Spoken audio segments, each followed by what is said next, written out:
Hi, class. I have been thinking about ways in which I can help you improve your ability to recognize and correct fragments and run on sentences and things like that. So I was trying to think of a good way to do that, and I realized maybe we should talk a little bit about sentence chunks.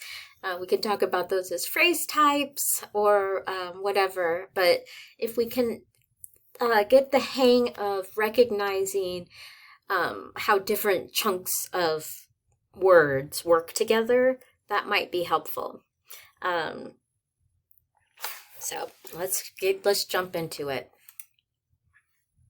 Maybe if I can get it to go. So we're going to look through this list of different types of sentence chunks. There might be a couple of words in there that are a little intimidating, but don't you worry. It's really not about being able to label and memorize these things so much as it is to be able to recognize, okay, that's a group of words that are working together to do something. So let me go through and we can look at some examples. So this is a kind of over-the-top sentence with more phrases than I like in order to look at different ways of chunking material. So we have the black cat with the twitchy tail was carefully observing the crafty mouse with intensity. So one way we can look at this is to sort of put it into the subject, predicate, direct object structure. Some students are familiar with this based on what they grew up with in high school.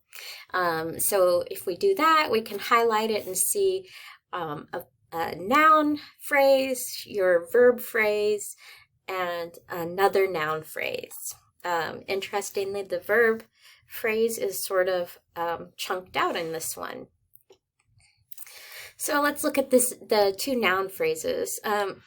Any kind of phrase in which a group of words function as a noun, it usually may include articles and like the or a, and adjectives and things like that. Sometimes there are full phrases that modify a noun. All of those things are noun phrases that you can identify. So here's the black cat with a twitchy tail, but all of those words are modifying this noun cat. The crafty mouse is another phrase describing a different noun. We also have the verb phrase, was carefully observing. I should have maybe highlighted with intensity too, because that is also modifying the verb there. So other phrases that you can have are surrounding the verb, different words that work together to verb your sentence. You also have different adjective phrases.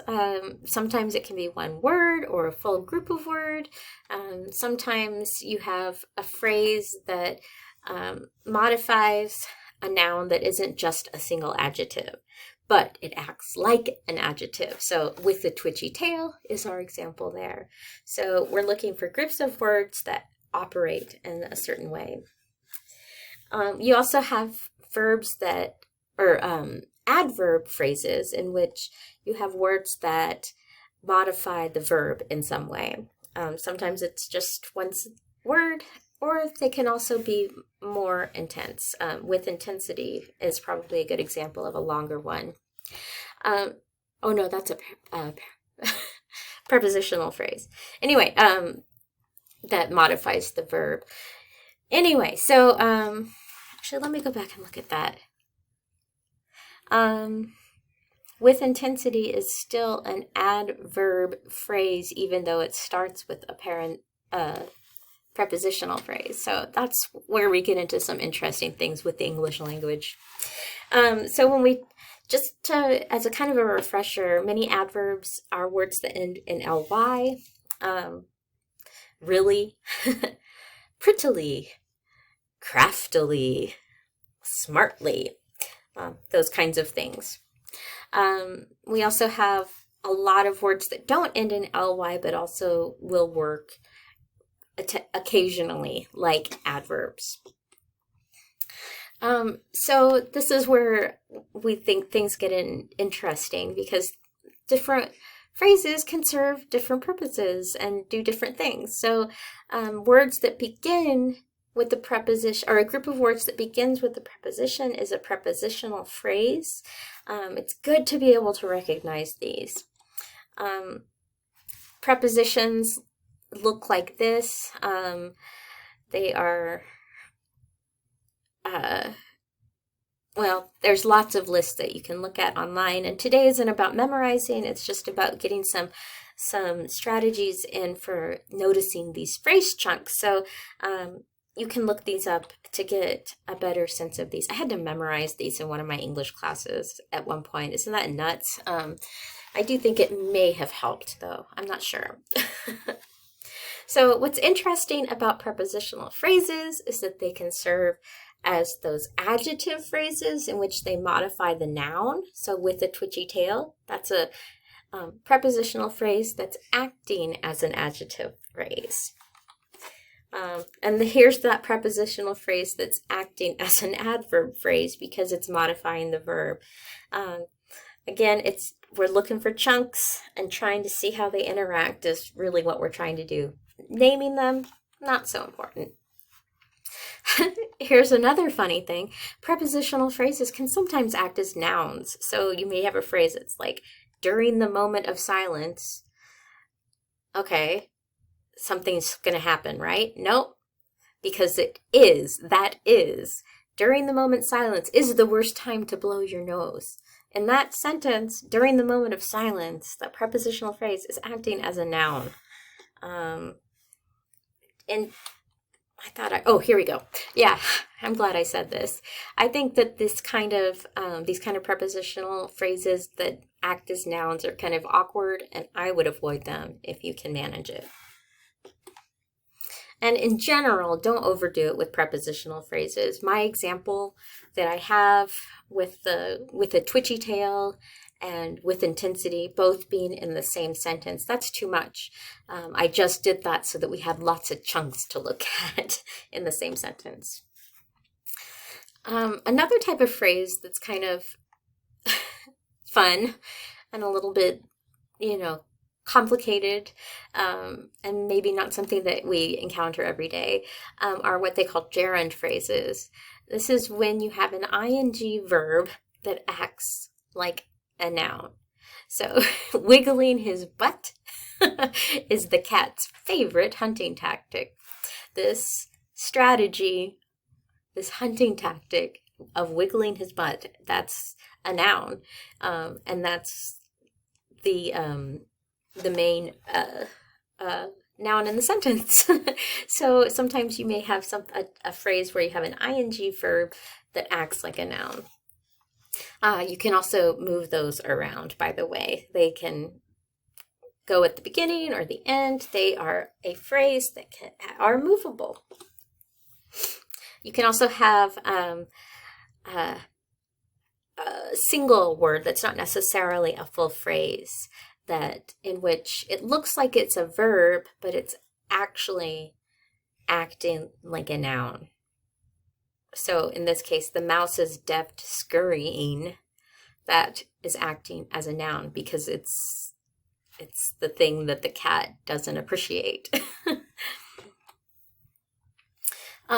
Gerunds can also act as adjectives in which they're describing a noun. So the favorite hunting tactic, hunting, ing, that's actually an adjective in the sentence because it's modifying tactic.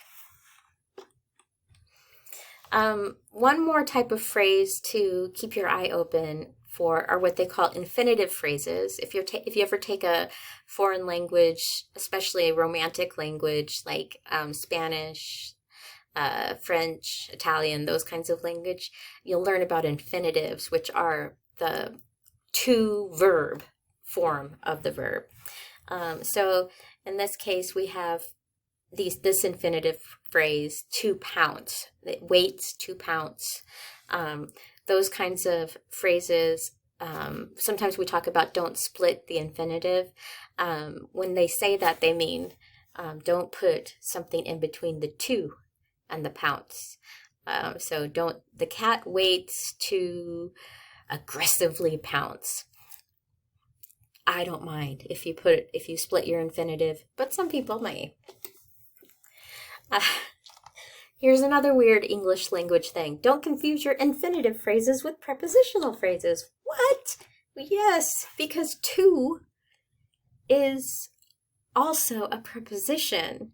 So you can say the cat waits to pounce until the mouse lets down its guard. In that case, it's a verb phrase, or it's the verb. But then we have to in this other one. The cat won't go to bed until he finally caught that mouse. Bed is a noun, and so it's acting as a prepositional phrase. Don't you just love the English language? So the question, why does it matter? I really don't think knowing these phrase types, and especially the names, and I don't think it matters all that much.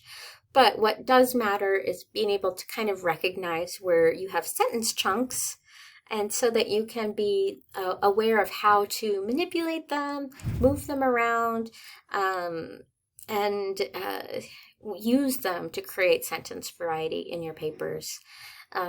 When in doubt, what do? Get on Google and find out if it's right. Or you ask me, or you ask someone else. Ask somebody, does this sound weird? Does this sound confusing? That's what we should do. And that's it. So happy chunking and phrasing, and I will see you in the next video.